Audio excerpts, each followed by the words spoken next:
si Mary Ann Dinturiaga, 36 years old. Ako naman po si Nomer Piras Digit, 39 years old. Kami po ay isang online content creator. Ano po muna tayo? Pagkwentuhan po muna natin yung life before, nung hindi pa po kayo nagkakakilala. Si Sir muna. Taga saan po talaga? Taga saan po kayo? Tapos, kamusta po yung buhay mo? Ako, taga, ano po ko ma'am, Negros Oriental. Ayungon Negros Oriental. At ang dati ko pong trabaho ay isang una factory worker. Tapos naging security guard. Ay, dito una pala, ano ko, isa akong computer technician. Yun po yung matapos ko. Tapos naging factory worker. Tapos naging security guard. Si Ma'am, taga saan? Taga dito po ako sa Pangasinan. Ang una ko pong trabaho ay isang service crew. Tapos naging sales lady. Tapos naging isang lady guard. Ayun. Ma'am, bali nabanggit niyo po, taga Pangasinan kayo, tapos siya taga Negros. Pakwento naman po, kahit short lang love story, paano kayo nagkakilala? Tapos paano po naging? Nung nagkakilala kami ma'am, kasi ano siya nun, sa Angels Burger, tapos ako naman factory worker sa Selecta. Saan po? Sa Pasig, Metro Manila. Ayan. Siyempre habang nag-merienda ako, nakita ko siya. Tapos yun, habang kumakain ako ng putlong, gano'n, burger, siyempre tingin-tingin ka, gano'n, yun. Naganda na ako, tapos yun, niligawan ko na. Ma'am, tanong po, anong ba side ng kwento? Niligawan kayo ni Sir? Niligawan ako. Nagpakipot ako syempre. Ayun po, sa Pasig po kami nagkakilala. Ako nga po, gaya ng kwento niya, isa akong service ko sa Angel's Burger. Doon po nagsimula yung love life namin. Tapos po, paano po kayo nakarating dito sa Manila? Ano ma'am, nung time na nag-start kami ng vlogging sa Taguig, tapos nung medyo tumaas na ng konti yung aming followers, nakapag-decide si Mrs. na dito na sa Mabini Pangasinan titira. Nung una talagang mabigat sa loob ko kasi from syudad napunta ka sa bukid, gano'n. Pero no, siyempre, mahal mo yung pamilya mo, gano'n, mahal natin yung pamilya natin. At yun, talagang ginusto ko na rin na dito tumira. At sa ngayon naman, okay na ako at sobrang mahal ko na din itong lugar na ito. Pag-usapan po muna natin yung life before vlogging. Kamusta po yung buhay? Ganito na po ba yung life natin before or iba po? Nakaluwag-luwag po. Bago po kami nag-vlog, bago namin napasok yung vlogging, yung buhay po namin. Kasi po, nangungupahan lang kami sa Maynila mga 13 years, 12 years. 12 years na nangungupahan kami sa Maynila. Ayun po, sobrang daming trials bago namin naabot itong ganito. Nasubukan namin pinalaya sa inuupahan namin. Nasubukan namin yung halos wala kaming makain. Yun. Yung nasubukan yung makipagsapalaran sa nagpapautang yung 5-6 ko. Tapos nung time na nag-grab siya, nasubukan niyang mag-grab na walang puhunan. At saka iiwan niya kami sa bahay namin na walang pera. Kaya kapag nakikipagsapalaran po siya ng ganon, tapos kapag nagkaroon na po siya ng booking, umuwi siya agad para may pambili na ng pagkain namin. Tapos, nung mga na po, napanood niya ng may kita para sa pag-vlog sa YouTube. Tapos, na-inspired po kami sa mga vlogger na napapanood din namin. Nung pandemic po, doon po nagsimula kami mag-vlog.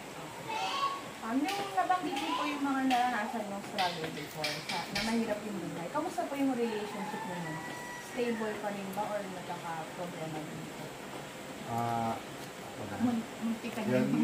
Muntik din kami maghiwalay, ma'am, lalo na yung time na wala ka nang makain. Natry po namin mag-ulam ng noodles, isang linggo, gano'n. Tapos pag bumibili po kami ng bigas, minsan 1/4, tapos 1 kilo.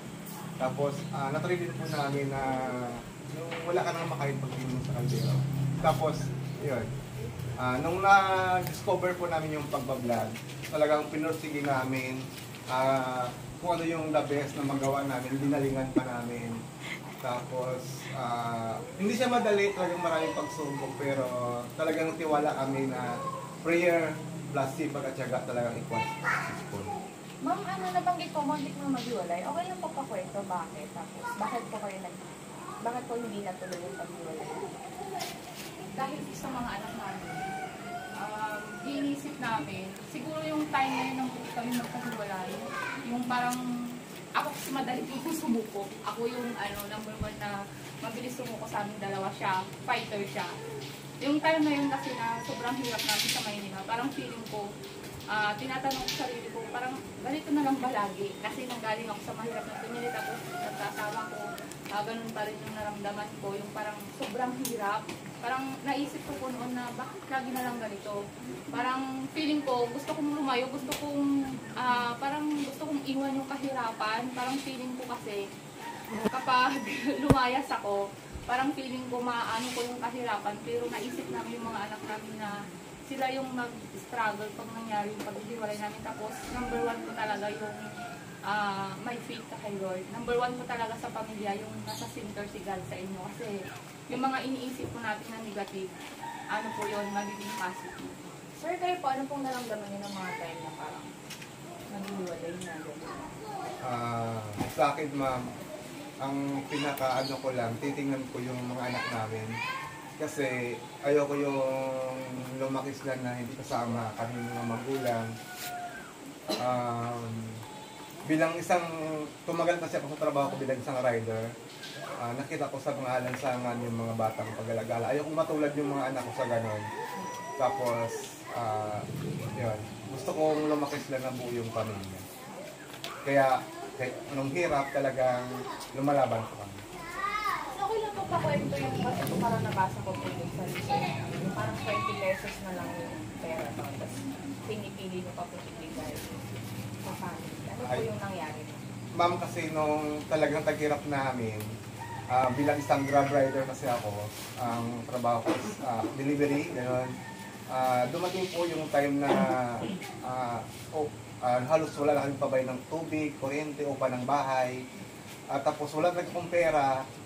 Isang Grab kasi meron kaming, pag bumabiyahe kami, meron kaming pwedeng matanggap na booking ito, lang naman yung top up namin.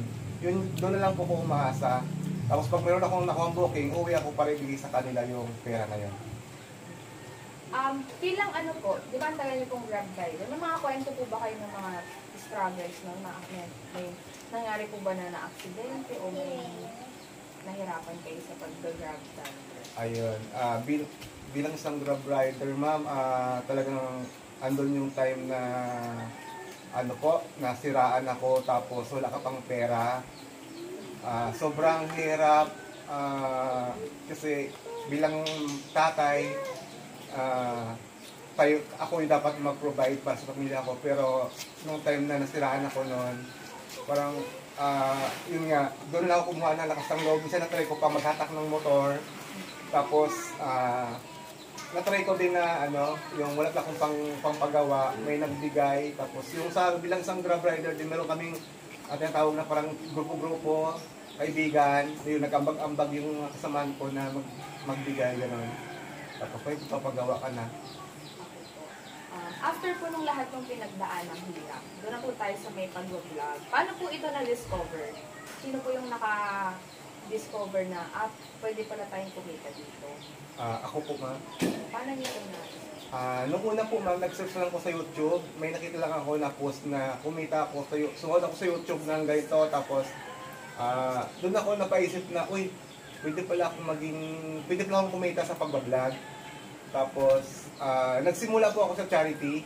Habang nag-Grab rider na po ako noon, sinimulan ko yun. Ang pangalan pa lang ng page ko noon is Channel of Blessings. May charity. Opo, doon kami nagsimula. Tapos, ang ginagawa ko para meron akong pangbigay, nung time na medyo malakas ang booking, may mga tip, yung binibigay ko sa mga street people, gano'n. Saan po kayo namimigay? Sa mga kalsada, ma'am, yung mga daanan kong sa Taguig po.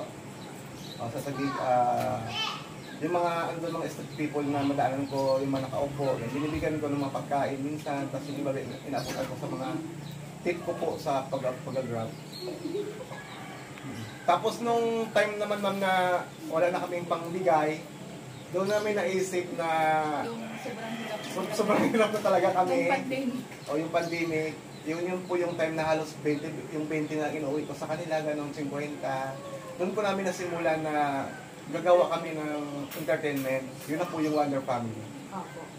Bakit po Wonder Family? Sino po nakaisip na, okay, mag-vlog tayo tapos ito yung content? Sino po yung nag-iisip? Parang tayong dalawa. Kaming dalawa ma'am, kasi Wonder siya. sa mga Yung parang, ano po, yung pamilyang kamangha-mangha, yun yung parang gusto namin ipaano sa tao, ipakita.